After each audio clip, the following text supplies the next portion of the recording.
দেখো ঝিনাইদহ ক্যাডেটের মধ্যে দেওয়া আছে আমাদের এমন একটা সমকোণী ত্রিভুজ অঙ্কন করো যার অতিভুজের দৈর্ঘ্য হবে p-2/2, অর্থাৎ p এইখানে হলো 12 থেকে 2 গেলে আমরা 12 না, এটা আমরা 10 ধরে করব আপাতত, ঠিক আছে? 10 বা ধরো আমি দুইটা বাহু তোমাদেরকে ডিরেক্টলি বলে দিতেছি, একটা হলো 4 ধরো আর একটা হলো 6 ধরো। এই দুইটা না হলে তেমন একটা মিলাতে এটা কষ্ট হয়। তো আমি দুইটা বাহু ধরে নিলাম, একটা 4 একটা 6। এখন এইখান থেকে আমাদের মূলত যে ত্রিভুজটা সেটা আঁকতে হবে। তো যে কোনো একটা বাহু ধরো, প্রথমে যে কোনো একটা বাহু ধরে নিলাম আমরা।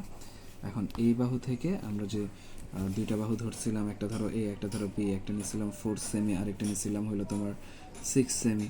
তো এখন এইখান থেকে যেটা করব আমি সেটা হলো প্রথমেই 5 চাপটা অঙ্কন করে নিব। 5 চাপটা কীভাবে অঙ্কন করি দেখে নাও। এই যে 1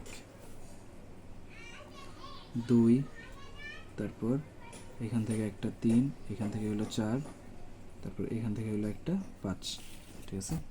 তারপর আমরা এখান থেকে লম্বটা টেনে দিই,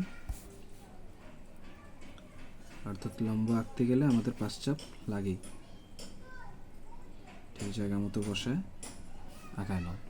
এবার এটাকে অর্ধেক করো, অর্থাৎ 45 ডিগ্রি করো। 45 ডিগ্রি কীভাবে করে দেখো, নিজের মন মতো একটা ব্যাসার্ধ নাও, ওই মাপে আবার কেটে দাও এই কোণা থেকেও, তাহলে সেটা 45 ডিগ্রি হয়ে যাবে। এটা হয়ে গেল আমার 45 ডিগ্রি। একটু বড় করে আঁকাও এটা। এখন যেটা করতে হবে সেটা হলো 6 সেমির যে দাগটা ছিল সেই দাগটা এখান থেকে কেটে নাও, কাটা হলো। তারপর ছোট যে দাগটা ছিল 4 সেমি, সেইটা এখান থেকে মাপটা নিয়ে এইখানে, 4 সেমিতে তো হচ্ছে না, তাহলে ধরো আমি নিজের মন মতো একটু বড় করে এটা আঁকায় নিতেছি, একটু যে আঁকায় নিলাম, ওই মাপটা এখান থেকে আমি কেটে নিই।